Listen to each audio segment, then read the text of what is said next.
രാഷ്ട്രീയ ഹിന്ദുത്വമാണ് സനാതന ധർമ്മം എന്ന പേരിൽ ഇവിടെ വന്നിരിക്കുന്നത്. അതെന്താണ് ചെയ്തുകൊണ്ടിരിക്കുന്നത്? അത് ചെയ്തുകൊണ്ടിരിക്കുന്ന പ്രാതിനിധ്യ ജനാധിപത്യ വ്യവസ്ഥയെ സമ്പൂർണ്ണമായി തച്ചു തകർക്കുക എന്നുള്ളതാണ്. അതുകൊണ്ടാണ് ഈ സനാതന ധർമ്മം യഥാർത്ഥത്തിൽ ചെയ്യാൻ പോകുന്നതാണ്, ലോക്സഭാ മണ്ഡലങ്ങളുടെ എണ്ണം ചുരുക്കി ദക്ഷിണേന്ത്യയെ സമ്പൂർണ്ണമായി തകർത്ത് ഉത്തരേന്ത്യയിൽ ഈ പറയുന്ന രീതിയിൽ പശുബെൽറ്റിൽ ലോക്സഭാ മണ്ഡലങ്ങളുടെ എണ്ണം കൂട്ടി ഫെഡറൽ സംവിധാനത്തെ തകർക്കാനാണ് ശ്രമിക്കുന്നത്. ഒരു ആദിവാസി, ഒരു ദളിതൻ, ബഹുജനം, സ്ത്രീകൾ എല്ലാം അവരായിരിക്കാൻ, അവർ ദാരിദ്ര്യം അനുഭവിക്കാൻ കാരണം, അസമത്വം നേരിടാൻ കാരണം, അസ്വാതന്ത്ര്യം നേരിടാൻ കാരണം അവർ പൂർവ്വജന്മത്തിൽ ചെയ്ത പാപമാണ് എന്ന് പറയുക വഴി ഇന്ത്യയിലെ അസമത്വത്തെ ന്യായീകരിക്കുന്ന ഒരു സിദ്ധാന്തമായി കർമ്മ പുനർജന്മ സിദ്ധാന്തം നിലനിൽക്കുന്നു. തൊഴിലില്ലായ്മ അതിരൂക്ഷം, മനുഷ്യാവകാശ ലംഘനങ്ങൾ അതിന്റെ അതിഭീകരമായ അവസ്ഥയിൽ നിലനിൽക്കുന്നു. കോടതികളിലൂടെ ഹിന്ദുത്വം, ഈ സനാതനധർമ്മം കോടതിയിലൂടെ പുറത്തോട്ടിറങ്ങി വരിക. കോടതികളിൽ പോലും രക്ഷയില്ലാത്ത അവസ്ഥയാണ്. കോടതികളിൽ ഇരിക്കുന്ന നീതിന്യായ വ്യവസ്ഥ തന്നെ സമ്പൂർണ്ണമായി പ്രാന്ത ജനാധിപത്യത്തെ അട്ടിമറിച്ചുകൊണ്ടാണ് സുപ്രീം കോടതി പോലും നിലനിൽക്കുന്നത്. സുപ്രീം കോടതിയിൽ വിധി പറയാതിരിക്കുന്ന ജഡ്ജിമാരിൽ 33 പേര് ബ്രാഹ്മണരാണ്.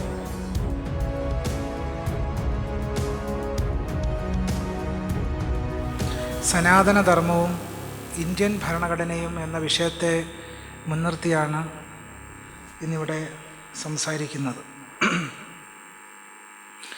സനാതനധർമ്മം എന്ന് പറയുന്നത് കഴിഞ്ഞുപോയ ഒരു ഭൂതകാലം മാത്രമല്ല, നടന്നുകൊണ്ടിരിക്കുന്ന ഒരു വർത്തമാനകാലം കൂടിയാണ് എന്ന് സൂചിപ്പിച്ചുകൊണ്ട് മാത്രമേ ആ വിഷയത്തിലേക്ക് കടക്കുവാൻ നമുക്ക് കഴിയുകയുള്ളൂ.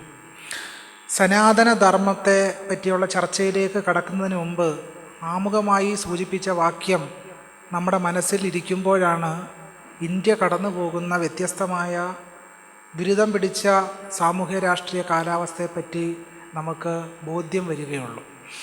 സനാതനധർമ്മം എന്ന് ആശയം ആ രീതിയിൽ ധാരാളം ദുർവ്യാഖ്യാനങ്ങൾക്ക്, കോട്ടാൻകോട്ടിലാണ് ഞാൻ പറയുന്നത്, ഉദ്ധരണിക്കകത്താണ്, ധാരാളം വിവാദങ്ങൾക്ക് വഴിവെച്ച് കഴിഞ്ഞിരിക്കുന്നു.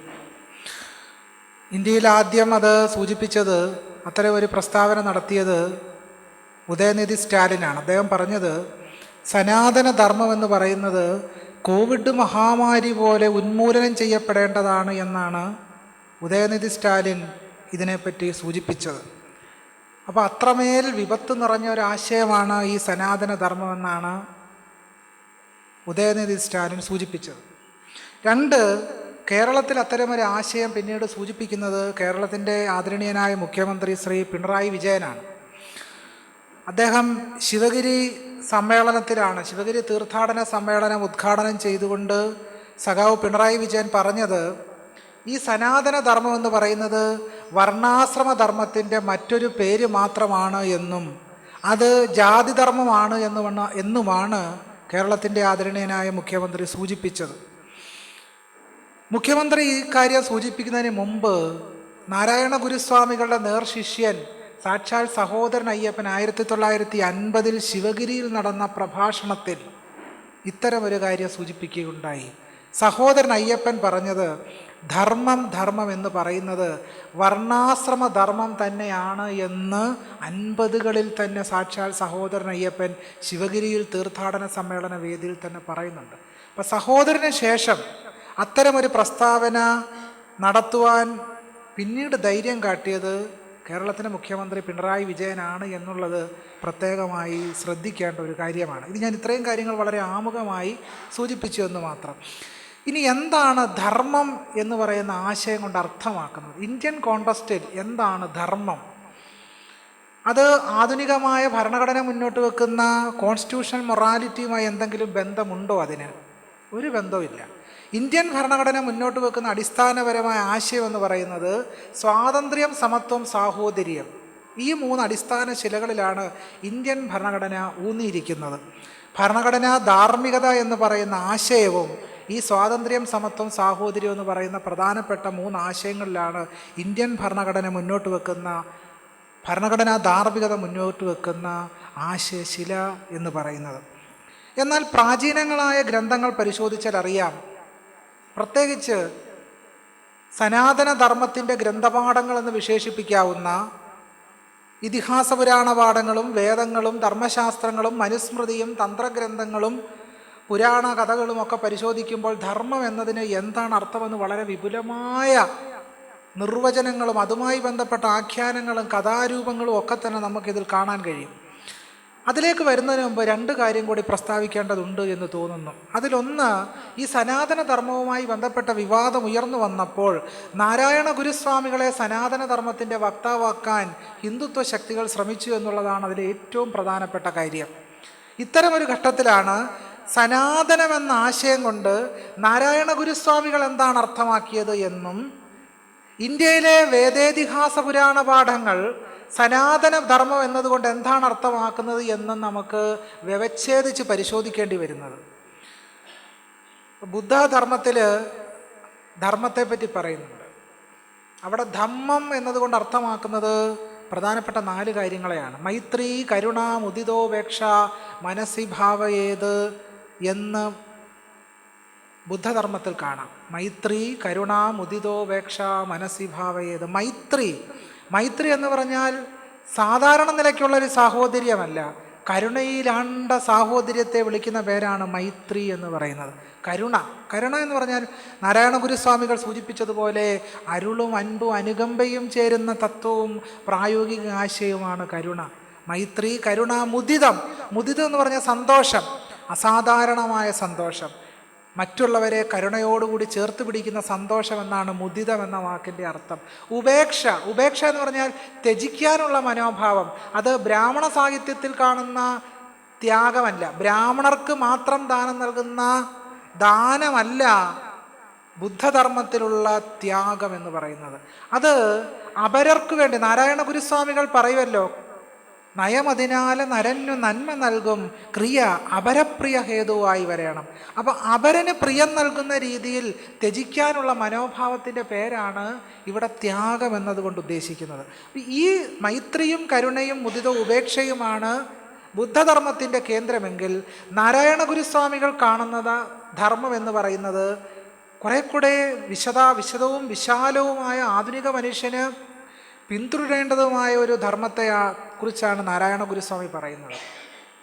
1925 RSS രൂപീകരിച്ചതിൻ്റെ 12ാമത്തെ ദിവസം മഹാനായ പത്രാധിപർ CV കുഞ്ഞിരാമനോട് നാരായണ ഗുരുസ്വാമികൾ പറഞ്ഞു, ക്രിസ്തുമതത്തിൻ്റെ സാരം സ്നേഹമാകുന്നു, ഇസ്ലാം മതത്തിൻ്റെ സാരം സാഹോദര്യമാകുന്നു. സ്നേഹമില്ലാതെ സാഹോദര്യമോ സാഹോദര്യമില്ലാതെ സ്നേഹമോ നിലനിൽക്കുന്നില്ല.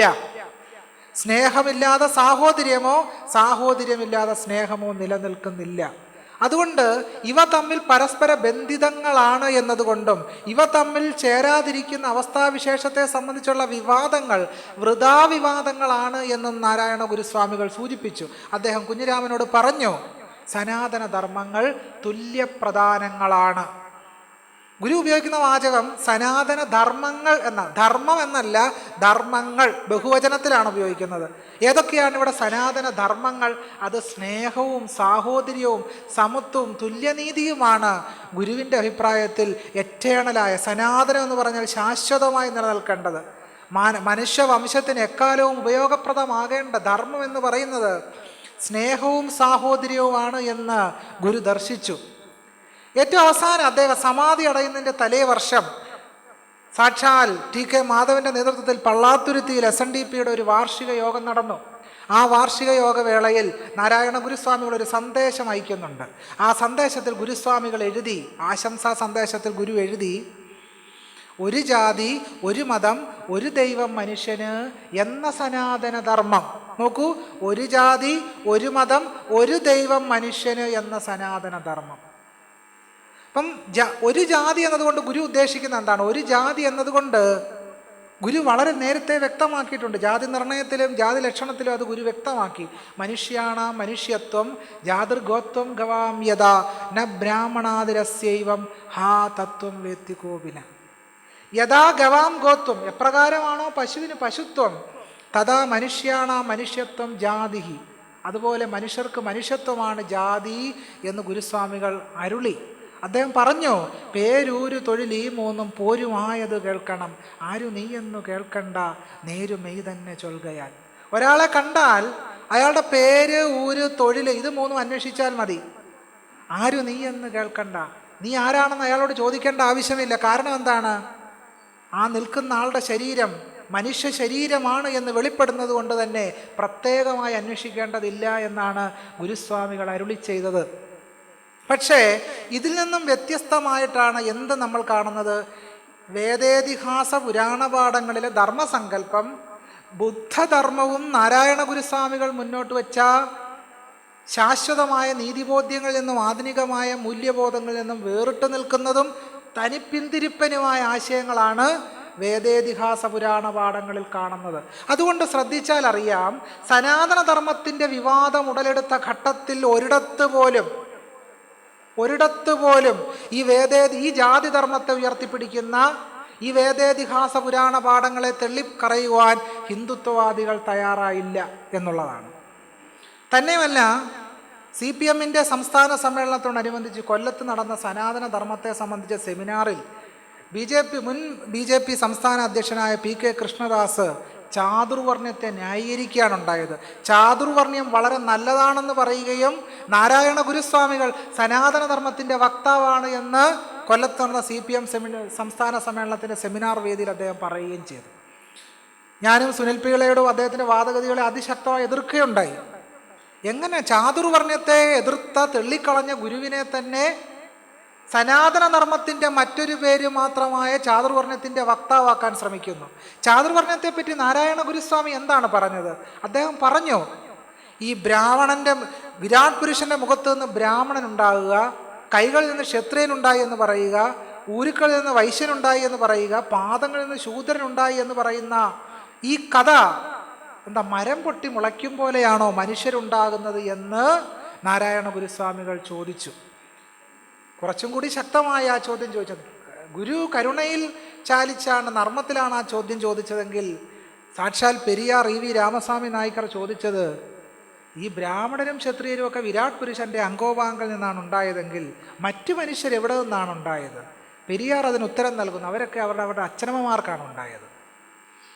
ഇന്ത്യയിലെ കീഴാളരും ബഹുജനങ്ങളും ന്യൂനപക്ഷ സമുദായത്തിൽപ്പെട്ടവരെല്ലാം അവരവരുടെ അച്ഛനമ്മമാർക്കുണ്ടായപ്പോൾ ഈ ബ്രാഹ്മണരും ക്ഷത്രിയരും വൈശ്യരും എവിടെ നിന്നുണ്ടായി? വിരാട് പുരുഷൻ്റെ അംഗോപാംഗങ്ങളിൽ നിന്നുണ്ടായി എന്ന് പറയുന്ന സങ്കല്പം. അപ്പോൾ ചാതുർവർണ്ണ്യം അനുസരിച്ച് മനുഷ്യരെല്ലാം തുല്യരാണ് എന്ന് പറയുന്നൊരു പുതിയ കെട്ടുകഥ കൂടി ഇപ്പോൾ നമ്മുടെ സമൂഹത്തിൽ വ്യാപിക്കുന്നുണ്ട്. ചാതുർവർണ്ണ്യം അനുസരിച്ച് 4 അംഗങ്ങളിൽ നിന്ന് മനുഷ്യരുണ്ടാകുന്നു, അല്ലെങ്കിൽ ബ്രാഹ്മണ ക്ഷത്രിയ വൈശ്യ ശൂദ്രാദികൾ ഉണ്ടാകുന്നു. പക്ഷെ അവരെല്ലാം തുല്യരാണ്. വിരാട് പുരുഷൻ്റെ അംഗോപാംഗങ്ങൾ എല്ലാം വിശിഷ്ടമായത് കാരണം ബ്രാഹ്മണരും ക്ഷത്രിയരും വൈശ്യരും ശൂദ്രനുമെല്ലാം തുല്യരാണ് എന്ന് പറയുന്നൊരു അമ്മുമ്മ കഥ കൂടി ഇപ്പോൾ നമുക്കിടയിൽ പ്രചരിച്ച് വരുന്നുണ്ട് വളരെ ശക്തമായിട്ട്. പക്ഷേ ഭാഗവത പുരാണം ഈ വാദത്തെ അംഗീകരിക്കുന്നേയില്ല. ഈ അമ്മുമ്മ കഥകളെ പുരാണങ്ങളൊന്നും അംഗീകരിച്ചിട്ടില്ല. ഇപ്പോൾ പ്രചരിച്ചുകൊണ്ടിരിക്കുന്ന ഈ കഥ പുരാണങ്ങൾ അംഗീകരിച്ചിട്ടില്ല. ഭാഗവത പുരാണം 11ാം അധ്യായം 17ാമത്തെ സർഗം 13ാമത്തെ ശ്ലോകത്തിൽ പറയും, വിപ്രക്ഷത്രിയ വിക്ഷൂദ്ര മുഖബാഹൂരുപാദജാഹ വൈരാജാ പുരുഷാജാത യ ആത്മാചാരലക്ഷണ എന്ന് പറയും. വിരാട് പുരുഷൻ്റെ മുഖം, കൈ, തുടാപാത എന്നീ അവയവങ്ങളിൽ നിന്ന് ജനിച്ച ബ്രാഹ്മണൻ, ക്ഷത്രിയൻ, വൈശ്യൻ, ശൂദ്രൻ എന്നിവരെല്ലാം വിരാട് സ്വരൂപനായ എന്നിൽ നിന്ന് തന്നെ ഉണ്ടായവരാണ്. അപ്പം ഭാഗവത പുരാണത്തിലാണിത് പറയുന്നത്. വിരാട് പുരുഷൻ്റെ അവയവങ്ങളിൽ നിന്നാണ് ഇതെല്ലാം ഉണ്ടായത്. കൃഷ്ണനാണ് പറയുന്നത്, എന്നിൽ നിന്നാണ് ഇതുണ്ടായത്. ഈ 4 ജാതികളെ സൃഷ്ടിച്ചത് ആര് തന്നെയാണ്? ഞാൻ തന്നെയാണ്. ചാതുർവർണ്ണ്യം മയാ സൃഷ്ടം എന്ന് ഗീതയിൽ പറയുന്നത് നമ്മളിവിടെ ഓർക്കുക. അപ്പം ജാതിയെ എന്താക്കുക? ജാതിയെ സനാതനമാക്കി നിലനിർത്തുക എന്നുള്ളതാണ് സനാതനധർമ്മ വിവാദത്തിൻ്റെ ഉദ്ദേശം. അതിൻ്റെ ലക്ഷ്യം അതാണ്. ഇന്ത്യയുടെ സമകാലിക രാഷ്ട്രീയത്തിൽ ഈ വിവാദത്തിന് ചില താല്പര്യങ്ങളുണ്ട്. അതുകൊണ്ടാണ് ഞാൻ ആദ്യം സൂചിപ്പിച്ചത്, സനാതനധർമ്മ സങ്കല്പങ്ങൾ കഴിഞ്ഞുപോയ ഭൂതകാലമല്ല, നടന്നുകൊണ്ടിരിക്കുന്ന വർത്തമാനകാലമാണ് എന്ന് സൂചിപ്പിക്കാൻ കാരണം, ഇന്ത്യയിൽ മാനവ വിഭവശേഷി മന്ത്രാലയം പാർലമെൻറ്റിൽ വെച്ച കണക്കനുസരിച്ച് ഇന്ത്യൻ IIT-കളിലെ 6049 അധ്യാപക തസ്തികകളിൽ 121 ദളിതരും ആദിവാസികളും മാത്രമേ അധ്യാപകരായിട്ടുള്ളൂ. ബാക്കി മുഴുവൻ ചില പ്രത്യേക വിഭാഗത്തിൽപ്പെട്ട ആളുകളാണ്. അങ്കുൽ പലിവാളിൻ്റെ പഠനം സൂചിപ്പിക്കുന്നത് ഇന്ത്യയിലെ സർവകലാശാലകളിൽ 97% തസ്തികകളിലും സവർണർ മാത്രമാണ് എന്നുള്ളതാണ്. ഇന്ത്യൻ സർവകലാശാലകളിലെ പ്രത്യേകിച്ച് വൈസ് ചാൻസലർമാരുടെ എണ്ണം എടുത്താൽ അതിലും ദളിതരും ആദിവാസികളും പിന്നോക്ക ജനതകളും പുറംപോക്കിലാണ് എന്നുള്ളതാണ്. ഇന്ത്യയിലെ കേന്ദ്ര സർക്കാരിൻ്റെ സെക്രട്ടറിയൽ തസ്തികകൾ എടുത്ത് പരിശോധിച്ചാൽ OBC-കൾ 3% മാത്രമാണ്. നിങ്ങൾ PMO ഓഫീസിലെ സ്റ്റാഫിൻ്റെ കണക്കൊന്ന് പരിശോധിക്കണം. പ്രധാനമന്ത്രിയുടെ ഓഫീസിലെ സ്റ്റാഫിൻ്റെ ഏതൊക്കെ സമുദായത്തിൽപ്പെട്ടവരാണ് പ്രധാനമന്ത്രിയുടെ മന്ത്രാലയത്തിൽ ജോലി ചെയ്തതെന്ന് പരിശോധിക്കണം. അപ്പോഴാണ് മനസ്സിലാക്കുക ഇവരുടെ പിന്നോക്ക സ്നേഹവും ദളിത് സ്നേഹവും ഒക്കെ എത്രമാത്രം അന്തസാരശൂന്യമായ കാപട്യം നിറഞ്ഞ വാദഗതികൾ പിന്തുടരുന്നവരാണ് ഇവരെ നമുക്ക് ബോധ്യപ്പെടുത്തുള്ളൂ. കഴിഞ്ഞ 10 വർഷക്കാലത്തെ ഭരണം എന്ന് നമുക്കൊന്ന് പ്രത്യേകം എടുത്ത് പരിശോധിച്ചാൽ ഈ സനാതനികൾ യഥാർത്ഥത്തിൽ 1930 തിരുവിതാംകൂർ ക്ഷേത്രപ്രവേശന റിപ്പോർട്ട് തയ്യാറാക്കുന്ന അവസരത്തിൽ ഉള്ളൂർ എസ് പരമേശ്വരയ്യരാണ് അതിൻ്റെ ചെയർമാൻ. അദ്ദേഹം ക്ഷേത്രപ്രവേശനത്തിന് അനുകൂലിക്കാത്തവരെ ഉള്ളൂർ എസ് പരമേശ്വരയ്യർ വിളിച്ച പേര് സനാതനികളെന്നാണ്. അപ്പം യഥാർത്ഥത്തിൽ സാമൂഹ്യനീതിക്കെതിരെ നിൽക്കുന്നവരാണ് ആര്? സനാതനികൾ എന്ന് പറഞ്ഞാൽ. സനാതനികൾ എന്ന് പറഞ്ഞാൽ ചാതുർവർണ്ണ്യത്തെയും വർണ്ണാശ്രമധർമ്മത്തെയും വീണ്ടും വീണ്ടും ഊട്ടിയുറപ്പിക്കാൻ ശ്രമിക്കുന്നവരാണ് സനാതനികൾ. എക്കാലവും സനാതനികൾ ഇന്ത്യയിൽ ജാതി വ്യവസ്ഥയും ചാതുർവർണ്ണത്തെയും ഉയർത്തിപ്പിടിക്കാനാണ് ശ്രമിച്ചിട്ടുള്ളത്. കഴിഞ്ഞ 10 വർഷക്കാലത്തെ മനുഷ്യാവകാശ ലംഘനങ്ങളുടെ കണക്ക് പരിശോധിച്ചാൽ നമ്മൾ ഞെട്ടിപ്പോകും. അത്രയും ഭീകരമായ മനുഷ്യാവകാശ ലംഘനങ്ങളാണ് ഇന്ത്യൻ സമൂഹത്തിൽ നടന്നുകൊണ്ടിരിക്കുന്നത്. യഥാർത്ഥത്തിൽ സനാതന ധർമ്മം എന്ന പേരിൽ നിലനിൽക്കുന്നത് എന്താണ്? അത് ചുരുക്കം ചില ആളുകളുടെ സവർണ ഒളിഗാർക്കിയാണ് യഥാർത്ഥത്തിൽ സനാതന ധർമ്മത്തിൻ്റെ ആശയ അടിത്തറ എന്ന് പറയുന്നത്. സനാതന ധർമ്മം എന്ന് പറയുന്നത് എന്താണ്? ചുരുക്കം ആളുകളുടെ ഒരു ഭരണക്രമമാണ് സനാതന ധർമ്മം. അത് നമ്മൾ ഈ ഗ്രന്ഥപാഠങ്ങൾ പരിശോധിച്ചാൽ അറിയാം. മനുസ്മൃതിയും അർത്ഥശാസ്ത്രവും ഒക്കെ പരിശോധിച്ചാൽ എന്താണ് അതിൻ്റെ ഒരു നിയമക്രമമെന്നും നമ്മൾ പരിശോധിച്ചാൽ ആരാണ് ഭരിക്കേണ്ടത് എന്നതിനെ സംബന്ധിച്ച് അർത്ഥശാസ്ത്രവും ഈ ഗ്രന്ഥങ്ങളും ഒക്കെ വളരെ കൃത്യമായി പറയുന്നുണ്ട്. ആ വ്യവസ്ഥാക്രമം അനുസരിച്ചാണ് നമ്മുടെ രാജ്യത്ത് ഇപ്പോഴും കാര്യങ്ങൾ നടന്നുകൊണ്ടിരിക്കുന്നത്. അതുകൊണ്ടാണ് ഞാൻ PMO ഓഫീസിൽ പ്രധാനമന്ത്രിയുടെ ഓഫീസിലെ സ്റ്റാഫിൻ്റെ സമുദായങ്ങൾ തിരിച്ച കണക്ക് പരിശോധിക്കണമെന്ന് പറയുന്നത് അതുകൊണ്ടാണ്. 2021 ഫോബ്സ് പുറത്തുവിട്ട കണക്കനുസരിച്ച് ഇന്ത്യയിലെ സ്വത്തുക്കളുടെ ഭൂരിഭാഗവും ഹിന്ദുത്വ കോർപ്പറേറ്റ് മൂലധന ശക്തികൾ കൈക്കലാക്കി വെച്ചിരിക്കുന്നു എന്നുള്ളതാണ്. യഥാർത്ഥത്തിൽ സനാതനം ചെയ്യുന്ന എന്താണ്? ഫ്യൂഡൽ നാടുവാഴിത്തത്തെയും ഹിന്ദുത്വ കോർപ്പറേറ്റ് മൂലധന ശക്തികളെയും തഴുകി ഉണർത്തി നിലനിർത്തുന്ന ഒരു വ്യവസ്ഥാക്രമമാണ് സനാതന ധർമ്മം എന്ന് പറയുന്നത്. നോക്കൂ, നമ്മുടെ രാജ്യത്ത് വലിയ വലിയ കെട്ടിടങ്ങൾ വന്നു, വലിയ വലിയ സ്ഥാപനങ്ങളുണ്ട്. പക്ഷേ ആ സ്ഥാപനങ്ങളിൽ ലാസ്റ്റ് ഗ്രേഡ് തസ്തികയിൽ ജോലി ചെയ്യുന്ന ആരാ? ആ സ്ഥാപനങ്ങളിലെ കക്കൂസ് കഴുകുന്നത് ആരാ? അപ്പം മനസ്സിലാകും എങ്ങനെയാ സനാതനം പ്രവർത്തിക്കുന്നതെന്ന്. ലാസ്റ്റ് ഗ്രേഡ് തസ്തികയിലും ക്ലർക്കായിട്ടും ബാത്റൂം തേച്ച് കഴുകാനും ജോലി ചെയ്യുന്നവർ മുഴുവൻ എന്തുകൊണ്ടാണ് ദളിതരായി പോകുന്നത്? കാരണം സനാതനം എന്താണോ കൽപ്പിച്ചിട്ടുള്ളത് ആ കൽപ്പിച്ച വ്യവസ്ഥാക്രമം 2025 തുടരുന്നു എന്നുള്ളതാണ് ഈ കണക്കുകളിൽ നമുക്ക് ബോധ്യപ്പെടുന്നത്. അപ്പൊ പുതിയ കെട്ടിടങ്ങൾ വന്നു. പുതിയ കെട്ടിടങ്ങൾ വന്നിട്ടും തുടരുന്ന വ്യവസ്ഥ എന്താണ്? തുടരുന്ന വ്യവസ്ഥ സനാതനമാണ്. ഇത് അഖിലേന്ത്യാ അടിസ്ഥാനത്തിലെ മാത്രം കാര്യമൊന്നുമല്ല. കേരളത്തിൽ നോക്കിയാൽ സനാതനം എങ്ങനെയാണ് നിലനിൽക്കുന്നത് നമുക്കറിയാൻ പറ്റുമല്ലോ. ശബരിമലയിൽ ഒരു അബ്രാഹ്മണ മേൽശാന്തി ഉണ്ടാകുന്നില്ല. സനാതനം നമ്മളെ സംരക്ഷിച്ച് നിലനിർത്തിയിരിക്കുക. ഗുരുവായൂർ ക്ഷേത്രത്തിലെ പാചകക്കാരൻ്റെ കാര്യം ഉൾപ്പെടെ, ചെട്ടുകുളങ്ങര ദേവീ ക്ഷേത്രത്തിലെ കാര്യം ഉൾപ്പെടെ ഇങ്ങനെ വ്യത്യസ്തമായ കാര്യങ്ങൾ പരിശോധിച്ചാൽ എങ്ങനെയാണ് സനാതന ധർമ്മം നിലനിൽക്കുന്നത് നമുക്ക് ബോധ്യപ്പെടും. കേരളത്തിലെ ദേവസ്വം ബോർഡിന് കീഴിലുള്ള കോളേജുകളിൽ, സ്കൂളുകളിൽ എങ്ങനെയാണ് സനാതനം പരിപാലിക്കുന്നത്? ചില പ്രത്യേക സമുദായങ്ങളെ സമ്പൂർണ്ണമായി പുറന്തള്ളിക്കൊണ്ടാണ് സനാതന ധർമ്മം നമ്മുടെ രാജ്യത്ത് തുടരുന്നത്. നോക്കൂ, ആഗോള കണക്ക് സൂചികൾ വ്യത്യസ്തമായ ജനാധിപത്യത്തിൻ്റെ കാര്യത്തിൽ, ദാരിദ്ര്യത്തിൻ്റെ കാര്യത്തിൽ, ലിംഗനീതിയുടെ കാര്യത്തിൽ, സ്വാതന്ത്ര്യത്തിൻ്റെ കാര്യത്തിൽ, സമത്വത്തിൻ്റെ കാര്യത്തിൽ ആഗോള അടിസ്ഥാനത്തിൽ വ്യത്യസ്ത കണക്ക് സൂചികകൾ നമുക്ക് റിപ്പോർട്ട് പുറത്തു വന്നിട്ടുണ്ട്. ആ റിപ്പോർട്ടുകൾ അനുസരിച്ച് ഇന്ത്യയിൽ ലോകത്ത് ഏറ്റവും കൂടുതൽ ദാരിദ്ര്യം അനുഭവിക്കുന്ന രാജ്യങ്ങളിൽ ഇന്ത്യയുണ്ട്. ഏറ്റവും അസമത്വം നിറഞ്ഞ രാജ്യങ്ങളുടെ പട്ടികയിൽ ആരുണ്ട്? ഇന്ത്യയുണ്ട്. ഏറ്റവും കൂടുതൽ മാധ്യമ സ്വാതന്ത്ര്യം നിഷേധിക്കപ്പെടുന്ന രാജ്യത്ത് ഇന്ത്യയുണ്ട്. ഏറ്റവും കൂടുതൽ തവണ ഇന്റർനെറ്റ് കട്ട് ചെയ്ത രാജ്യങ്ങളുടെ പട്ടികയിൽ ഇന്ത്യയുണ്ട്. സ്ത്രീകൾക്ക് സ്വാതന്ത്ര്യം നിഷേധിക്കുന്ന പട്ടികയുടെ കാര്യത്തിൽ ഇന്ത്യയുണ്ട്. ഏതിലാണ് ഇന്ത്യ ഇല്ലാത്തത്? ഏത് പട്ടിക എടുത്താലും സ്വാതന്ത്ര്യം, സമത്വം, സാഹോദര്യം എന്ന് പറയുന്ന ആശയങ്ങളെ സമ്പൂർണ്ണമായി റദ്ദ് ചെയ്യുന്ന തരത്തിൽ സനാതനധർമ്മം നമ്മുടെ രാജ്യത്ത് നിലനിൽക്കുകയാണ്. എന്തുകൊണ്ടാണ് തൊഴിലുറപ്പ് തൊഴിലാളികൾക്ക് കൊടുക്കുന്ന ഫണ്ട് വെട്ടിച്ചുരുക്കുന്നത്? ഇങ്ങനെയാണ് സനാതനധർമ്മം നിലനിൽക്കുന്നത്. നമ്മൾ വിചാരിക്കും സനാതനധർമ്മം എന്ന് പറയുന്നത് മനുസ്മൃതി അർത്ഥശാസ്ത്രം ഉദ്ധരിച്ചാൽ കഴിഞ്ഞു പോകുന്ന ഒന്നാണ്, അതൊരു ഭൂതകാലത്ത് അമ്മുമ്മ കഥയാണ്. അല്ല, സനാതനം നിലനിൽക്കുന്ന ഇങ്ങനെയാണ്. എന്തുകൊണ്ടാണ് തൊഴിലുറപ്പ് തൊഴിലാളികളുടെ ഫണ്ട് വെട്ടിച്ചുരുക്കുകയും കോർപ്പറേറ്റ് മുതലാളികൾക്ക് കടത്തിൽ നിന്ന് രക്ഷപ്പെടുവാൻ പാകത്തിൽ അവരെ നികുതിയിൽ നിന്ന് രക്ഷപ്പെടുത്തുന്ന ഒരു ക്രമം ഉണ്ടായി വരുന്നത് എന്തുകൊണ്ടാണ്? കാരണം സനാതന ധർമ്മം എന്ന് പറയുന്നത് ത്രൈവർണികരെ പരിപാലിക്കുകയും ത്രൈവർണികർക്ക് പുറത്തുള്ള മുഴുവൻ മനുഷ്യരെയും സമ്പൂർണ്ണമായി പുറന്തള്ളുന്ന ഒരു വ്യവസ്ഥാക്രമമാണ് സനാതന ധർമ്മം എന്ന് പറയുന്നത്. അതാണ് സനാതനം. ഈ ജാതി ധർമ്മത്തെ, ജാതി വ്യവസ്ഥയെ സുരക്ഷിതമായി നിലനിർത്താനാണ് ഹിന്ദുത്വ ഭരണകൂടം ഇപ്പോഴും ശ്രമിച്ചുകൊണ്ടിരിക്കുന്നത്. അതാണ് ഇതിൻ്റെ ഏറ്റവും വലിയ അപകടം. മാനവവിഭവശേഷി മന്ത്രാലയം പാർലമെന്റിൽ വെച്ച കണക്ക് സൂചിപ്പിക്കുന്നത് 10,000-ലധികം ദളിത്, ആദിവാസി, മുസ്ലിം ന്യൂനപക്ഷ വിദ്യാർത്ഥികൾ ഓരോ വർഷവും ഉന്നത വിദ്യാഭ്യാസ സ്ഥാപനങ്ങളിൽ നിന്ന് പുറന്തള്ളപ്പെടുക. നോക്കൂ, സനാതനം ആരെയാണോ പുറന്തള്ളിയത് അവരെ ആധുനിക കാലത്തും പുറന്തള്ളിക്കൊണ്ടിരിക്കുന്നു. ആരുടെ ചെവിയിലാണോ ഈയ ഉരുക്കി ഒഴിക്കണമെന്ന് സനാതന ധർമ്മം പറഞ്ഞത് അവരെയും അവരെ പുറത്തുള്ളവരെയും സനാതനം ഇപ്പോഴും പുറന്തള്ളിക്കൊണ്ടിരിക്കുന്നു. ഇങ്ങനെയാണ് നമ്മളെ അത് പിടിമുറുക്കുന്നത്. വർദ്ധിച്ചു വരുന്ന തൊഴിലില്ലായ്മയുടെ കാര്യത്തിൽ ഏറ്റവും മുൻപന്തിയിലേക്ക് രാജ്യം നീങ്ങിക്കൊണ്ടിരിക്കുകയാണ്. രാജ്യത്തെ ചെറുപ്പക്കാർ ഭീതിതമായ തൊഴിലില്ലായ്മ അനുഭവിക്കുന്നു. ഇതെങ്ങനെ സംഭവിക്കുന്നു? ഇങ്ങനെയൊക്കെയാണ് സനാതന ധർമ്മം നമ്മുടെ രാജ്യത്ത് തുടരുന്നത്. അതുകൊണ്ട് സനാതന ധർമ്മം എന്ന് പറയുന്നത് എന്താണ്? അത് ചാതുർവർണ്ണ്യമാണ്, വർണ്ണാശ്രമ ധർമ്മമാണ്. വർണ്ണാശ്രമ ധർമ്മം എന്ന് പറഞ്ഞാൽ എന്താണ്? വർണ്ണാശ്രമ ധർമ്മം എന്ന് പറഞ്ഞാൽ മനുഷ്യരെ 4 തരംതിരിക്കുന്നു. ബ്രാഹ്മണ, ക്ഷത്രിയ, വൈശ്യ, ശൂദ്രാദികളായി മനുഷ്യരെ തരംതിരിക്കുകയും അതിലെ ത്രൈവർണികർക്ക് മാത്രം ശ്രേഷ്ഠത കൽപ്പിക്കുകയും മറ്റു മനുഷ്യരെ ഹീനമായി പുറന്തള്ളുകയും ചെയ്യുന്ന വ്യവസ്ഥയുടെ പേരാണ് വർണ്ണാശ്രമ ധർമ്മം എന്ന് പറയുന്നത്. ഈ വർണ്ണാശ്രമ ധർമ്മമാണ് സനാതന ധർമ്മം എന്ന പേരിൽ നമ്മുടെ സമൂഹത്തിൽ അറിയപ്പെടുന്നത്. നോക്കൂ, നമ്മുടെ സാധാരണ ജനങ്ങളുടെ കീർത്തനങ്ങളിൽ പോലും ഈ സനാതനം ഇടം പിടിച്ചിട്ടുണ്ട്.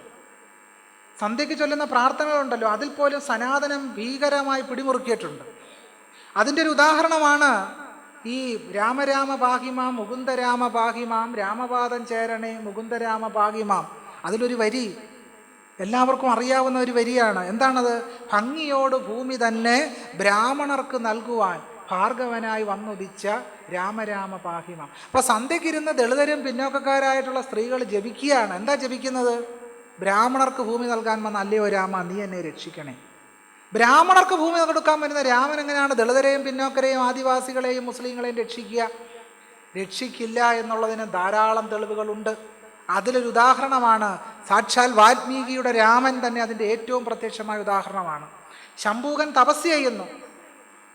ശംഭൂകൻ എങ്ങനെയാണ് ഈ സനാതനം പ്രവർത്തിച്ചതെന്നുള്ളതിൻ്റെ ഉദാഹരണമാണ് വാൽമീകിയുടെ രാമായണം. ശംഭൂകൻ തപസ് ചെയ്യുന്ന വിവരം വസിഷ്ഠാദി ബ്രാഹ്മണർ രാമനെ അറിയിക്കുകയാണ്. കാരണം ഒരു ബ്രാഹ്മണ ബാലൻ മരിച്ചുപോയി. എന്തുകൊണ്ടാണ് ഈ ബ്രാഹ്മണ ബാലൻ മരിച്ചുപോയതെന്ന് രാമൻ അന്വേഷിച്ചപ്പോൾ വസിഷ്ഠാദി ബ്രാഹ്മണർ രാമനോട് പറഞ്ഞത്, ഏതോ ദിക്കിലൊരു ശൂദ്രൻ തപസ് ചെയ്യുന്നു, അതുകൊണ്ടാണ് ഈ ബ്രാഹ്മണ ബാലൻ മരിച്ചത്. അപ്പം ഒരു ശൂദ്രൻ അറിവ് കിട്ടിയാൽ ബ്രാഹ്മണന്റെ ജീവൻ നഷ്ടപ്പെടുക, അതല്ലേ ഇപ്പോഴും നമ്മൾ കണ്ടുകൊണ്ടിരിക്കുന്നത്. ഇന്ത്യൻ IIT-കൾ അയ്യങ്കാർ സൊസൈറ്റി ആയിട്ട് എങ്ങനെയാണ് നിലനിൽക്കുന്നത് നമുക്കിപ്പോൾ ബോധ്യപ്പെടുന്നുണ്ട്. ദേശീയ വിദ്യാഭ്യാസ നയം ഈ സനാതന ധർമ്മത്തിൻ്റെ മറ്റൊരു പരിച്ഛേദമാണ്. ഇന്ത്യൻ നോളജ് സിസ്റ്റം എന്ന പേരിൽ ദേശീയ വിദ്യാഭ്യാസ നയം ഇന്ത്യയിലെ ഫാക്കൽറ്റീസിനായിട്ട് അധ്യാപകർക്കായിട്ട് ഒരു പ്രത്യേകം കോഴ്സ് രൂപവൽക്കരിച്ചിട്ടുണ്ട്. ആ കോഴ്സിൽ പറയുന്ന എന്താണ്? ഇന്ത്യയുടെ പ്രകൃതിയെപ്പറ്റി പഠിക്കാനുണ്ട്. അതിൽ ഇന്ത്യയുടെ പ്രകൃതിയെപ്പറ്റി. പക്ഷെ പ്രകൃതി എന്ന് പറയുന്ന, നേച്ചർ എന്ന് പറയുന്ന ആ കോളത്തിൽ 2-3 സ്ഥലങ്ങൾ മാത്രമേ ഉള്ളൂ. വൃന്ദാവനം, കൈലാസം, ഗോവർദ്ധനം. കഴിഞ്ഞു. ഇന്ത്യയുടെ പ്രകൃതി കഴിഞ്ഞു. ഇത്രയേ ഉള്ളൂ ഇന്ത്യയുടെ പ്രകൃതിയെപ്പറ്റി പഠിക്കാൻ. കെമിസ്ട്രിയെ പറ്റി പഠിക്കാനുണ്ട്. കർപ്പൂര മഞ്ജരി എന്ന് പറഞ്ഞ വളരെ പ്രാചീനമായ ഒരു ഗ്രന്ഥം. അതിൽ ലബോറട്ടറിയെ പറ്റി പരാമർശം ഉണ്ടെന്നാണ് പറയുന്നത്. എന്തായാലും കർപ്പൂര മഞ്ജരി വായിച്ചു നോക്കട്ടെ. അതിൽ ലബോറട്ടറി പോയിട്ട് ലാ പോലും ഞാൻ കണ്ടിട്ടില്ല. സംസ്കൃതത്തിലുള്ള ലാ ചിലപ്പം കണ്ടേക്കും. ഒരു ലബോറട്ടറി വികസിച്ച് വരണമെങ്കിൽ അടിസ്ഥാനപരമായിട്ട് എന്തു വേണം? അതിനുള്ള സാങ്കേതിക വിദ്യകൾ വികസിച്ച് വരണം. പശുപാലനവും കൃഷി പോലും നേരെ ചൊവ്വന് ചെയ്യാൻ അറിയാൻ വയ്യാത്ത ബ്രാഹ്മണർ പശുപാല്യവുമായിട്ട് നടന്ന കാലഘട്ടത്തിൽ കർപ്പൂരമഞ്ഞ് രചിച്ചെന്നും ലബോറട്ടറി ഉണ്ടാക്കിയെന്നൊക്കെ അമ്മുമ്മ കഥ വിശ്വസിക്കണമെങ്കിൽ ഇന്ത്യക്കാർ ചാണകം കുടിക്കുന്നവരായിരിക്കണം. കുറേയൊക്കെ ചാണകം കുടിക്കുന്നവരുമാണ് ഇന്ത്യക്കാർ. എങ്ങനെയാണ് മദ്രാസ് IIT-യുടെ ഡയറക്ടർ പറഞ്ഞത്? തൻ്റെ അച്ഛന് പനി വന്നപ്പോൾ ഗോമൂത്രം കൊടുത്തു എന്നും പനി മാറിയെന്നുമാണ്. ഇത് വിശ്വസിക്കുന്ന ധാരാളം ആളുകളുണ്ട്. മലയാളിയും ഉണ്ട്. മലയാളിയും ഗോമൂത്രവും ചാണകവും കുടിക്കുന്നവരാണ്. പക്ഷെ മലയാളി പറഞ്ഞാൽ സമ്മതിക്കത്തില്ല. ഞങ്ങളാരും ഗോമൂത്രവും ചാണകം കുടിക്കാറില്ലെന്നാണ് മലയാളി അവകാശപ്പെടുക. പക്ഷേ മലയാളി ഗോമൂത്രം കുടിക്കുന്നുണ്ട്. എങ്ങനെ? ഈ ക്ഷേത്രങ്ങളിൽ നിന്ന് കിട്ടുന്ന പഞ്ചഗവ്യം ഉണ്ടല്ലോ, ആ പഞ്ചഗവ്യത്തിലെ പ്രധാനപ്പെട്ട ചേരുവ എന്താണ്? ഗോമൂത്രവും ചാണകവുമാണ്. അത് വളരെ അന്തസ്സായിട്ട് ഇപ്പോഴും മേടിച്ച് കുടിക്കുന്നുണ്ട്. അപ്പം മലയാളിയും ഈ ചാണക സേവയിൽ ഒട്ടും പിന്നിലല്ല എന്നുള്ളതാണ് ഇതെല്ലാം തന്നെ നമ്മളെ ബോധ്യപ്പെടുത്തുന്നത്. അപ്പം സനാതനം എന്ന് പറയുന്നത് നമ്മുടെ ശാസ്ത്രബോധത്തെ പോലും വെല്ലുവിളിക്കുന്ന രീതിയിൽ നിലനിൽക്കുന്നു എന്നുള്ളതാണ്. നമ്മുടെ ശാസ്ത്രീയ യുക്തി വിചാരത്തെ വെല്ലുവിളിക്കുന്ന രീതിയിൽ സനാതനം നമ്മളെ പിടിമുറുക്കിയിരിക്കുന്നു. ഇന്ത്യൻ ഭരണഘടന മുന്നോട്ട് വെക്കുന്ന സ്വാതന്ത്ര്യം, സമത്വം, സാഹോദര്യം എന്ന് പറയുന്ന 3 ആശയങ്ങളെയാണ് അടിസ്ഥാനപരമായി സനാതനധർമ്മം വെല്ലുവിളിക്കുന്നത്. ഈ ആശയങ്ങളെ ഒന്നും സനാതനധർമ്മം അംഗീകരിക്കുന്നേ ഇല്ല കേട്ടോ. പൊതുവെ പറയുന്നൊരു കാര്യം, ഈ സനാതനധർമ്മം എന്ന് പറഞ്ഞാൽ വളരെ മെച്ചപ്പെട്ട ഒരു സാധനമാണ്. അതിങ്ങോട്ട് കിട്ടിയാൽ പിന്നെ നമ്മളങ്ങ് ഭയങ്കര ശക്തരായിട്ട് തീരുമെന്നാണ് പറയുന്നത്. Doctor BR Ambedkar annihilation of കാസ്റ്റിൽ എഴുതി, ഏതൊരു യുക്തിയത്തെ നിഷേധിക്കുന്ന, ധാർമ്മികതയുടെ ഏതൊരു ഭാഗവും നിഷേധിക്കുന്ന വേദങ്ങളും ശാസ്ത്രങ്ങളും ഡൈനാമിറ്റ് വെച്ച് തകർക്കണമെന്നാണ് അംബേദ്കർ പറഞ്ഞത്. എന്താണ് അദ്ദേഹം അങ്ങനെ പറയാൻ കാരണം? ഈ വേദങ്ങളും ശാസ്ത്രങ്ങളും ഒക്കെ പരിശോധിച്ച് നോക്കുമ്പോൾ അതിലെഴുതി പിടിപ്പിച്ചിരിക്കുന്ന ധർമ്മസങ്കല്പം മനുഷ്യവംശത്തെ തന്നെ ഏറ്റവും നികൃഷ്ടമായി സ്ഥാനപ്പെടുത്തുന്നതാണ് എന്ന് നമുക്ക് വ്യക്തമാകും. 1-2 ഉദാഹരണങ്ങളിലൂടെ നമുക്കത് പരിശോധിക്കേണ്ടതായിട്ടുണ്ട്. ധർമ്മത്തെപ്പറ്റി, ധർമ്മത്തിന് 3 സ്കന്ധങ്ങളുണ്ടെന്ന് ചാന്തോക്യോപനിഷത്ത് പറയും. ത്രയോ ധർമ്മസ്കന്ധ യജ്ഞോ അധ്യയനം ദാനമിതി എന്നിങ്ങനെ തുടങ്ങുമ്പോൾ ധർമ്മത്തിന് 3 അവയവങ്ങളുണ്ടെന്ന് ചാന്തോക്യോപനിഷത്ത് പറയും.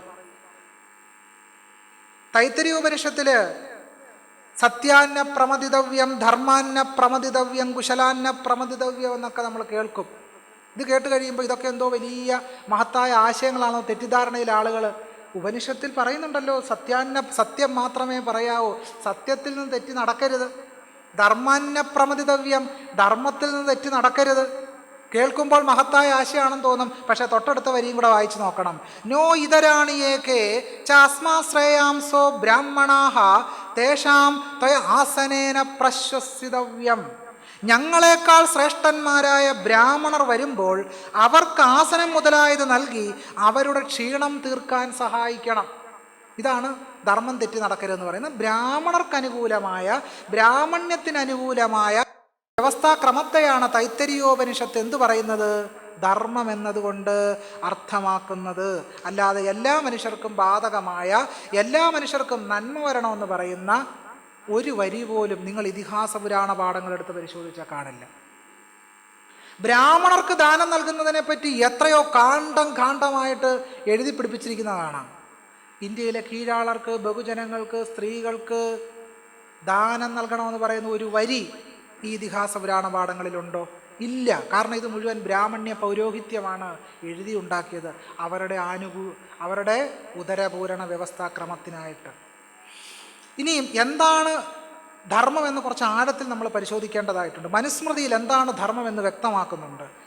ഭഗവൻ സർവവർണ്ണാനാം യഥാവതനു പൂർവശഃ അന്തരപ്രഭാണാം ച ധർമാൻ നോ വക്തുമർഹസി. ബ്രാഹ്മണാദി 4 വർണ്ണങ്ങളുടെയും അന്തരാള ജാതികളുടെയും ധർമ്മത്തെയാണ് മനുസ്മൃതി എന്ത് പറയുന്നത്? ധർമ്മം എന്നതുകൊണ്ട് അർത്ഥമാക്കുന്നത്. വളരെ വ്യക്തമാണ്. ഇത് ചാതുർവർണ്ണയമാണ് എന്ന് വ്യക്തമാണ്.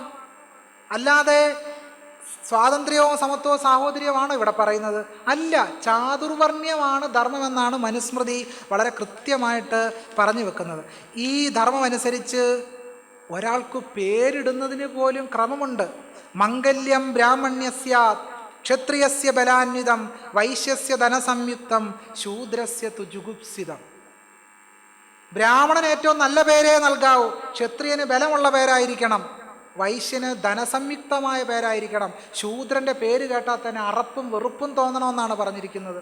നോക്കൂ, ഇതിൻ്റെ മറ്റൊരു ക്രമമാണ് ആചാരക്രമമായി നമ്മുടെ രാജ്യത്ത് നിലനിൽക്കുന്നത്. ഉത്തരേന്ത്യയിൽ ഇപ്പോഴും ഒരു ദളിതന് വിവാഹം നടക്കുന്ന സന്ദർഭത്തിൽ കുതിരപ്പുറത്ത് പോകാൻ കഴിയില്ല, തലയിൽ തൊപ്പി വെക്കാൻ കഴിയില്ല. ഇപ്പോഴും നമ്മുടെ രാജ്യത്ത് നിലനിൽക്കുകയാണ്. കേരളത്തിൽ എങ്ങനെ നിലനിൽക്കുന്നു എന്ന് ചോദിച്ചാൽ ക്ഷേത്രത്തിൽ പ്രസാദം ഇങ്ങനെ എറിഞ്ഞു തരും, ഇല്ലേ? കയ്യിൽ തരുമോ? കയ്യിൽ വെച്ച് തരുമോ? ഇല്ല. ക്രിക്കറ്റ് ബോൾ പിടിക്കുന്ന രീതിയിൽ ക്യാച്ച് പിടിക്കാൻ പ്രത്യേകം പരിശീലനം നേടിയിട്ട് വേണം ക്ഷേത്രത്തിൽ പോയി പ്രസാദം വാങ്ങിക്കാൻ. എറിഞ്ഞു തരിക. ക്ഷേത്രത്തിലെ ശാന്തി മറ്റുള്ളവരെ ആരെയും തൊടില്ല. ഇങ്ങനെ അയിത്തവും തൊട്ടുകൂടായ്മയുമായിട്ട് ഇപ്പോഴും ഈ സനാതനധർമ്മം നമ്മുടെ രാജ്യത്ത് നിലനിൽക്കുകയാണ് എന്നുള്ളതാണ്. സ്ത്രീകളെ കൂടി അടിച്ചമർത്തുന്ന വ്യവസ്ഥയായിട്ടാണ് സനാതനധർമ്മം തുടരുന്നത്. സ്ത്രീകളെ അടിച്ചമർത്തുന്ന വ്യവസ്ഥയാണ് സനാതനധർമ്മം. സ്ത്രീകൾ അങ്ങനെ പെരുമാറണമെന്ന് പോലും മനുവും യാജ്ഞവൽക്യനും പുരാണകർത്താക്കളും നിയമങ്ങൾ എഴുതി ഉണ്ടാക്കിയിട്ടുണ്ട്. മനുസ്മൃതി പറയും, ബാലയാവ യുവത്യാവ വൃദ്ധയാവാഭിയോഷിത ന സ്വാതന്ത്ര്യേണ കർത്തവ്യം കിഞ്ചിത് കാര്യം ഗൃഹേശ്വതി. ബാലയോ യുവതിയോ വൃദ്ധയോ ആരായാലും സ്ത്രീ സ്വഗൃഹത്തിൽ പോലും ഒരു കാര്യവും സ്വേച്ഛയാ ചെയ്യരുത്. ഇതാണ് സനാതനധർമ്മം പറയുന്നത്. സ്വന്തം വീട്ടിൽ പോലും ഒരു സ്ത്രീക്ക് സ്വന്തം ഇഷ്ടമനുസരിച്ച് ജീവിക്കാൻ അവകാശമില്ല. യസ്മൈ ദദ്യാത് പിതാത്വേനാം ഭ്രാതൃവാനുമതേ പിതുഹു തം ശുശ്രൂഷേത ജീവന്തം സംസ്ഥിതം ചനലങ്കയേത്. പിതാവോ പിതാവിൻ്റെ അനുമതിയോടുകൂടി സോദരനോ സ്ത്രീയെ ആർക്ക് വിവാഹം കഴിച്ചു കൊടുക്കുന്നുവോ ജീവിച്ചിരിക്കുന്നിടത്തോളം കാലം സ്ത്രീ അയാളെ ശുശ്രൂഷിക്കണം. അപ്പോൾ ഇന്ത്യയിലെ പെണ്ണുങ്ങളുടെ എല്ലാം ജോലി എന്താണ്? നേരം വെളുക്കുന്ന തൊട്ട് വൈകുന്നേരം വരെ ആണുങ്ങളുടെ കാര്യം ഞെക്കുക, അവർക്ക് വേണ്ടുന്ന സേവകളൊക്കെ ചെയ്തുകൊണ്ടിരിക്കുക. ഇതാണ് സനാതനധർമ്മം പറയുന്നത്. എന്ന് പറഞ്ഞാൽ ത്രൈവർണിക പുരുഷാധിപത്യത്തിന് സ്ത്രീകളെ കീഴ്പ്പെടുത്തുന്ന വ്യവസ്ഥയാണ് സനാതനധർമ്മം എന്ന പേരിൽ നമ്മുടെ സമൂഹത്തിൽ പ്രചരിച്ചു കൊണ്ടിരിക്കുന്നത്. ഈ വ്യവസ്ഥയുടെ അടിസ്ഥാനം എന്ന് പറയുന്നത് കർമ്മ പുനർജന്മ സങ്കല്പമാണ്. സനാതനധർമ്മത്തിൻ്റെ അടിയാധാരം എന്ന് പറയുന്നത് എന്താണ്? കർമ്മ പുനർജന്മ സങ്കല്പമാണ്. അതുകൊണ്ടാണ് നമ്മുടെ ഒരു കേന്ദ്ര സഹമന്ത്രി തന്നെ പറഞ്ഞത് എന്താണ്? എനിക്ക് അടുത്ത ജന്മം ബ്രാഹ്മണനായിട്ട് ജനിച്ച് അയ്യപ്പനെ പൂജിക്കണം, അയ്യപ്പൻ്റെ വിഗ്രഹത്തിൽ സ്പർശിക്കണം. നോക്കൂ, സനാതനധർമ്മം അനുസരിച്ച് വളരെ പെട്ടെന്നൊരു പ്രൊമോഷൻ ഇല്ല.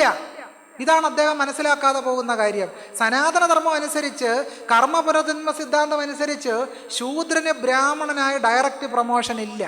ഇതെന്താണ്, സർക്കാർ ജോലിയാണോ പെട്ടെന്ന് പ്രൊമോഷൻ കിട്ടാൻ?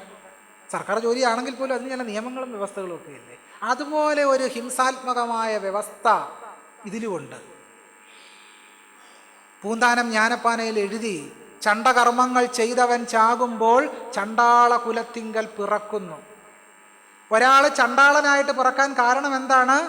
അയാൾ മുജ്ജന്മത്തിൽ പാപം ചെയ്ത ആളാണെന്നാണ് പൂന്താനം പറയുന്നത്.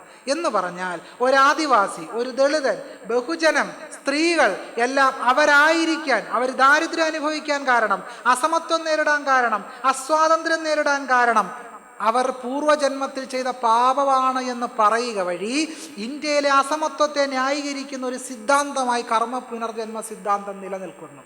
എന്ന് പറഞ്ഞാൽ ഇന്ത്യയിലെ അസമത്വത്തെ നമുക്കൊരിക്കലും എന്തു ചെയ്യേണ്ട, ഭരണകൂടമോ സമൂഹമോ ഇടപെട്ട് തിരുത്തേണ്ടതില്ലാത്ത ഒന്നായി ഇന്ത്യയുടെ അസമത്വത്തെ നിലനിർത്തുന്നു.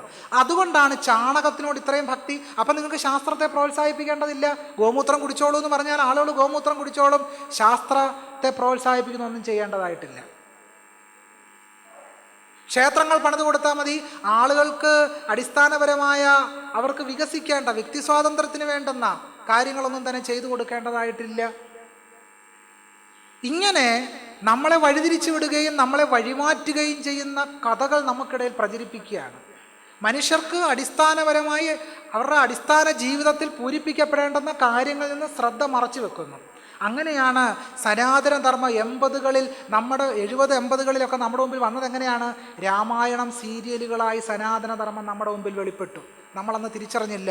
എങ്ങനെയാണ് ഈ സനാതനധർമ്മം രാമായണ സീരിയലുകളിലൂടെ, ശ്രീകൃഷ്ണ പരമ്പരയിലൂടെ, മഹാഭാരതം പരമ്പരയിലൂടെ നമ്മുടെ ഹൃദയങ്ങളിലേക്ക് വന്നത് മുഴുവൻ എന്താണ്?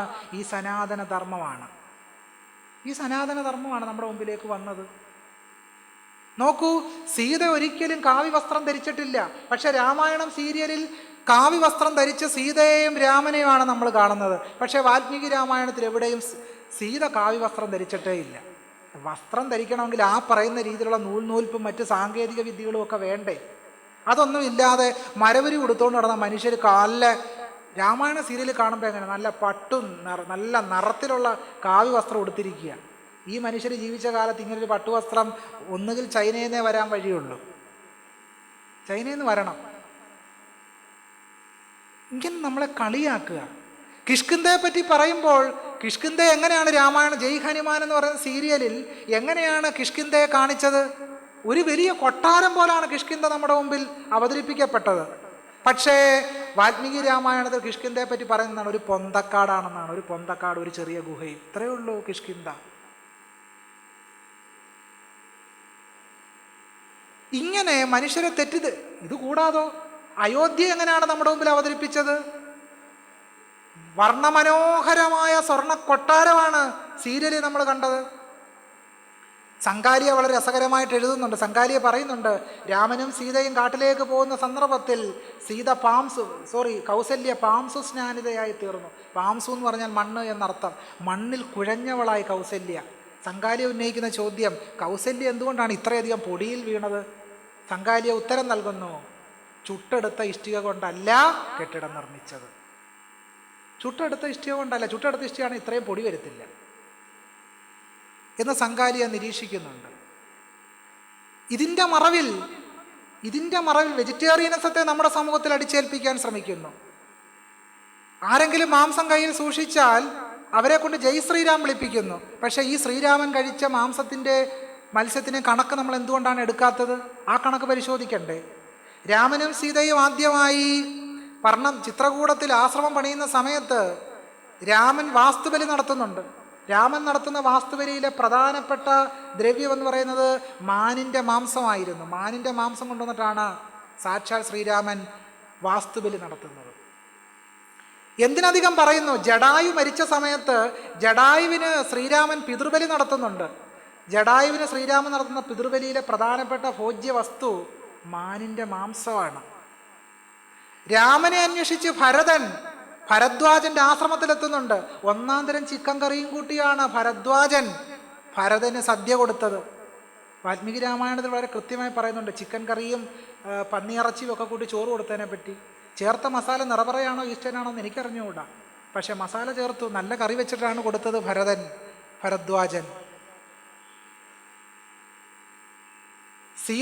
സീത വനവാസത്തിന് പോകുന്ന സന്ദർഭത്തിൽ ഗംഗാദേവിയോട് പ്രാർത്ഥിക്കുന്നു, യക്ഷ്യേ ത്വാം പ്രിയതാം ദേവി, അല്ലയോ യക്ഷി, നീ ഞങ്ങളിൽ പ്രീതിപ്പെടുക.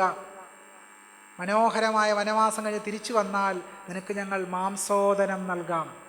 മാംസം എന്ന് പറഞ്ഞാൽ അത് ചിക്കനോ ബീഫോ ആകാം. ഓദനം എന്ന് പറഞ്ഞാൽ ചോറ്.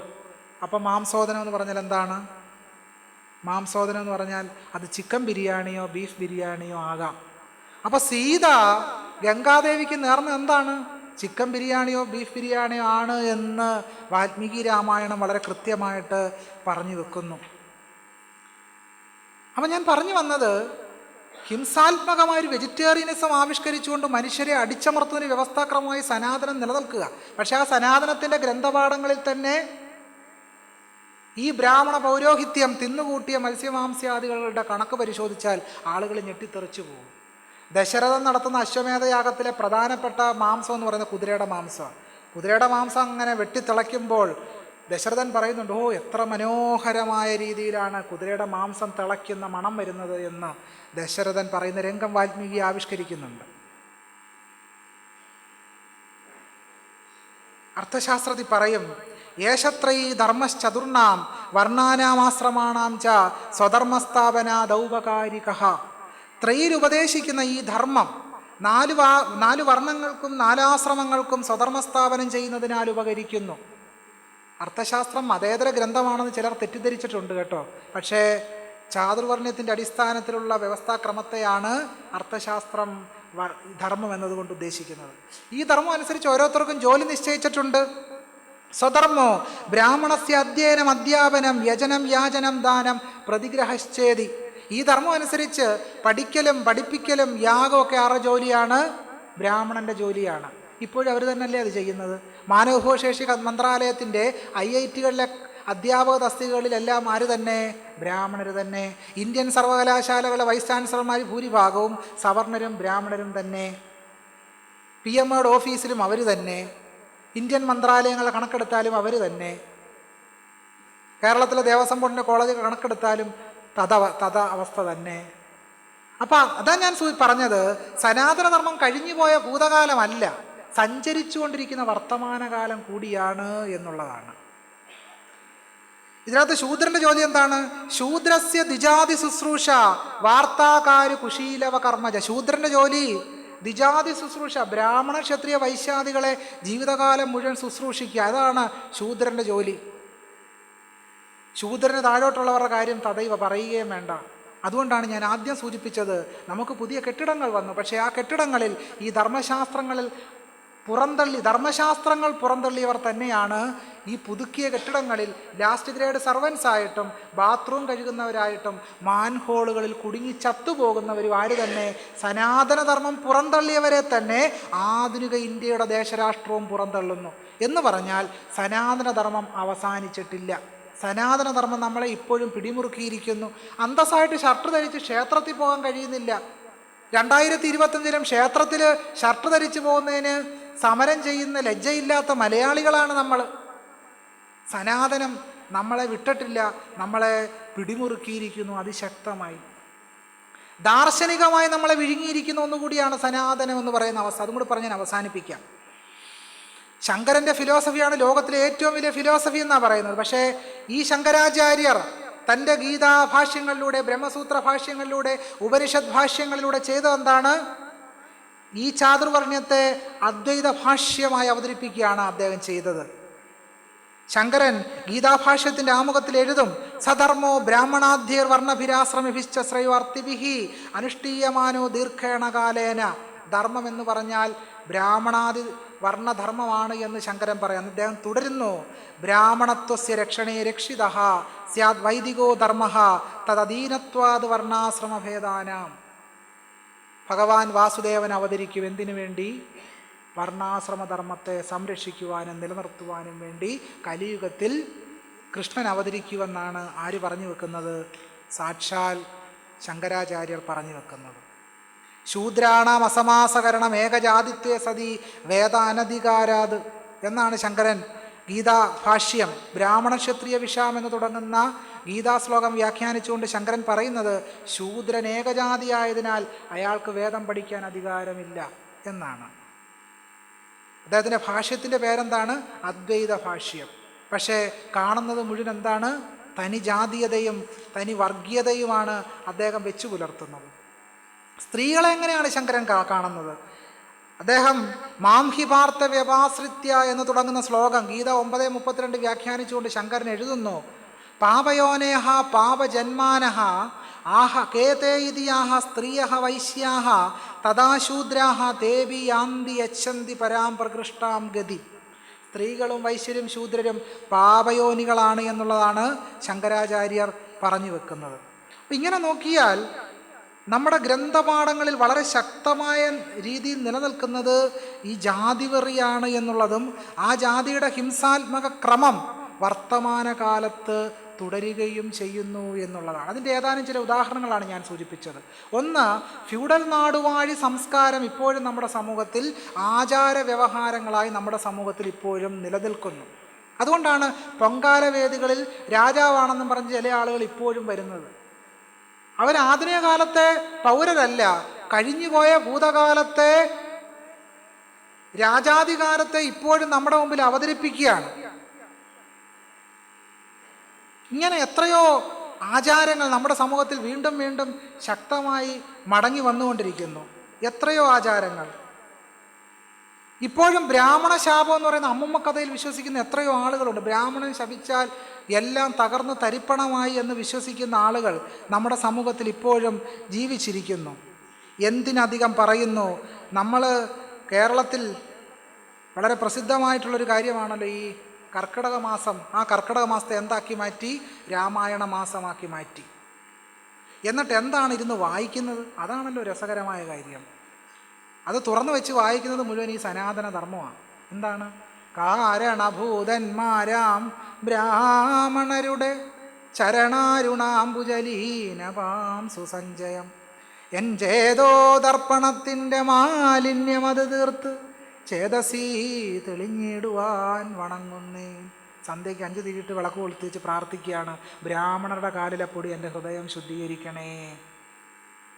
ഈശ്വരൻ എന്നെ അനുഗ്രഹിക്കണേ എന്ന് പ്രാർത്ഥിച്ചാലും നമുക്ക് സഹിക്കാം. ബ്രാഹ്മണരുടെ കാലിലെ പൊടി എൻ്റെ ഹൃദയത്തെ ശുദ്ധീകരിക്കണേ എന്ന് പ്രാർത്ഥിക്കുക.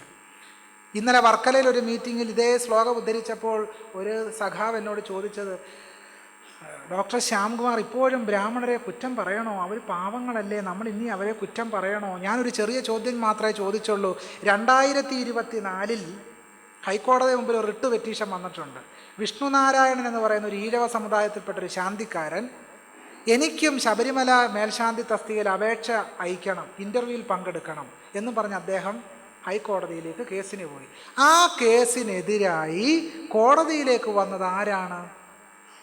മറ്റാരുമല്ല, അക്കീരമൺ കാളിദാസ ഭട്ടതിരിയുടെ നേതൃത്വത്തിലുള്ള അഖില കേരള തന്ത്രി സമാജമാണ് ഈ ഒരു അധസ്ഥിത സമുദായത്തിൽപ്പെട്ട പയ്യനെതിരായി രംഗത്ത് വന്നത്. അഖില കേരള തന്ത്രി സമാജം. എന്നിട്ട് നമ്മൾ പറയുന്നത് എന്താണ്? ഡോക്ടർ ശ്യാംകുമാർ ഇനിയെങ്കിലും ബ്രാഹ്മണരെ കുറ്റം പറയുന്നത് അവസാനിപ്പിച്ചുകൂടെ? ഇത് ബ്രാഹ്മണരെ കുറ്റം പറയുന്ന പ്രശ്നമല്ല. ഇന്ത്യൻ ഭരണഘടന മുന്നോട്ട് വെക്കുന്ന സ്വാതന്ത്ര്യവും സമത്വവും സാഹോദര്യവും എന്ന് പറയുന്ന 3 ആശയങ്ങൾക്കെതിരായ യുദ്ധമാണ് നടന്നുകൊണ്ടിരിക്കുന്നത്. യഥാർത്ഥത്തിൽ സനാതന ധർമ്മം എന്ന പേരിൽ ഇവിടെ വന്നിരിക്കുന്നത് എന്താണ്? ഹിന്ദുത്വമാണ് ഇവിടെ വന്നിരിക്കുന്നത്. രാഷ്ട്രീയ ഹിന്ദുത്വമാണ് സനാതന ധർമ്മം എന്ന പേരിൽ ഇവിടെ വന്നിരിക്കുന്നത്. അതെന്താണ് ചെയ്തുകൊണ്ടിരിക്കുന്നത്? അത് ചെയ്തുകൊണ്ടിരിക്കുന്ന പ്രാതിനിധ്യ ജനാധിപത്യ വ്യവസ്ഥയെ സമ്പൂർണ്ണമായി തച്ചു തകർക്കുക എന്നുള്ളതാണ്. അതുകൊണ്ടാണ് ഈ സനാതനധർമ്മം യഥാർത്ഥത്തിൽ ചെയ്യാൻ പോകുന്ന എന്താണ്? ലോക്സഭാ മണ്ഡലങ്ങളുടെ എണ്ണം ചുരുക്കി ദക്ഷിണേന്ത്യയെ സമ്പൂർണ്ണമായി തകർത്ത് ഉത്തരേന്ത്യയിൽ ഈ പറയുന്ന രീതിയിൽ പശുബെൽറ്റിൽ ലോക്സഭാ മണ്ഡലങ്ങളുടെ എണ്ണം കൂട്ടി ഫെഡറൽ സംവിധാനത്തെ തകർക്കാനാണ് ശ്രമിക്കുന്നത്. എന്ന് പറഞ്ഞാൽ ജാതി വ്യവസ്ഥയെയും ഹിന്ദുത്വാശയങ്ങളെയും പിൻപറ്റുന്നവരുടെ ഒരു സർക്കാർ രൂപം ഉണ്ടാക്കിക്കൊണ്ടുവരികയും ഫെഡറൽ സംവിധാനത്തെ സമ്പൂർണ്ണമായിട്ട് തകർക്കുകയും ചെയ്യുക എന്നുള്ളതാണ്. എന്ന് പറഞ്ഞാൽ പ്രാതിനിധ്യ ജനാധിപത്യത്തിനെതിരെയുള്ള യുദ്ധമാണ് സനാതനധർമ്മം നടത്തിക്കൊണ്ടിരിക്കുന്നത്. ചുരുങ്ങിയ വാക്കുകളിൽ പറഞ്ഞാൽ സനാതനധർമ്മം യുദ്ധം ചെയ്യുന്നത് ഇന്ത്യയിലെ പൗരരോടാണ് എന്നുള്ളതാണ്. ഇന്ത്യയിലെ ദളിതരോടും ഇന്ത്യയിലെ ആദിവാസികളോടും ഇന്ത്യയിലെ ബഹുജനങ്ങളോടും പിന്നോക്ക ന്യൂനപക്ഷങ്ങളോടും സനാതനധർമ്മം യുദ്ധം ചെയ്യുന്നു. നമ്മളെ പരാജയപ്പെടുത്തുന്ന പ്രത്യയശാസ്ത്രത്തിൻ്റെ പേരാണ് സനാതനധർമ്മം എന്ന് പറയുന്നത്. അതുകൊണ്ട് ഭരണഘടനയ്ക്കെതിരായ യുദ്ധമാണ് യഥാർത്ഥത്തിൽ സനാതനത്വത്തിൻ്റെ പേരിൽ നടത്തിക്കൊണ്ടിരിക്കുന്നത്. ഈ സനാതനധർമ്മം കുംഭമേളയായി നമ്മുടെ മുമ്പിൽ പ്രത്യക്ഷപ്പെട്ടിരിക്കുന്നു. കുംഭമേളയിൽ ഈ തീർത്ഥത്തിൽ മുങ്ങിയാൽ ഒരേ ഒരു കാര്യമേ കിട്ടത്തുള്ളൂ, ചൊറി, ചെരങ്ങ്, ഇങ്ങനെയുള്ള അസുഖങ്ങൾ കിട്ടും.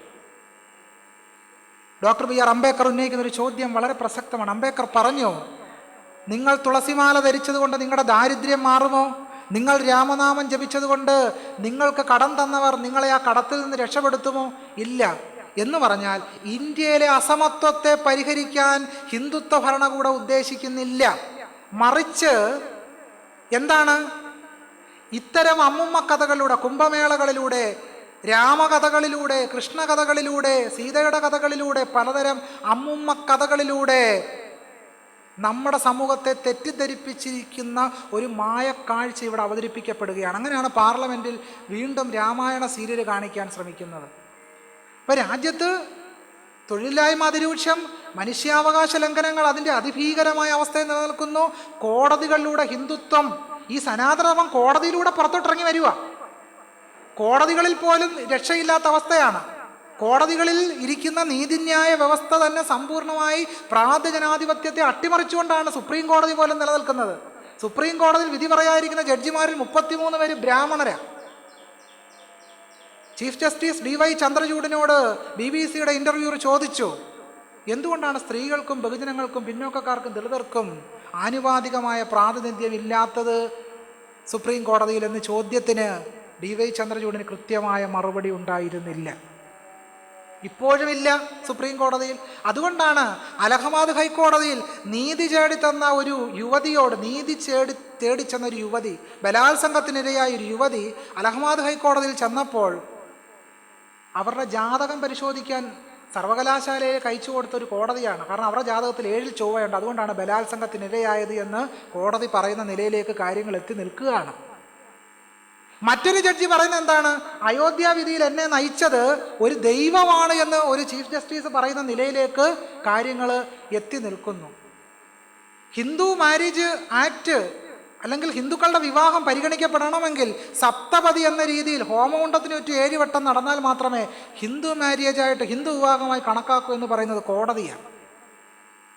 ഇങ്ങനെ എല്ലാ തരത്തിലും ബ്രാഹ്മണ്യത്തിൻ്റെ ആചാര അനുഷ്ഠാനങ്ങളെ സനാതനധർമ്മം എന്ന പേരിൽ നമ്മുടെ സമൂഹത്തിൽ അടിച്ചേൽപ്പിക്കാനുള്ള ഭീകരമായ ശ്രമങ്ങൾ സമൂഹത്തിൽ വ്യാപിച്ചു കൊണ്ടിരിക്കുന്ന ഒരു കാലഘട്ടത്തിലാണ് നാം കടന്നു പോയിക്കൊണ്ടിരിക്കുന്നത്. അതുകൊണ്ട് സനാതനധർമ്മം എന്ന് പറയുന്നത് ഒരു ചെറിയ മീനല്ല, അത് ഹിന്ദുത്വ ഭാസത്തിൻ്റെ മറ്റൊരു പേരാണ് എന്ന് കൂടി നമ്മൾ ഈ സന്ദർഭത്തിൽ ഓർക്കേണ്ടതുണ്ട്. ഒരു കാര്യം കൂടി ഞാൻ പറഞ്ഞ് അവസാനിപ്പിക്കുക. ഈ മോദി ദശകം എന്ന് പറയുന്ന പുസ്തകത്തിൽ PN ഗോപികൃഷ്ണൻ സൂചിപ്പിക്കുന്ന ഒരു കാര്യമുണ്ട്. അത് ശാഖയിൽ പോകാത്ത സംഖ്യയെപ്പറ്റിയാണ് PN സൂചിപ്പിക്കുന്നത്.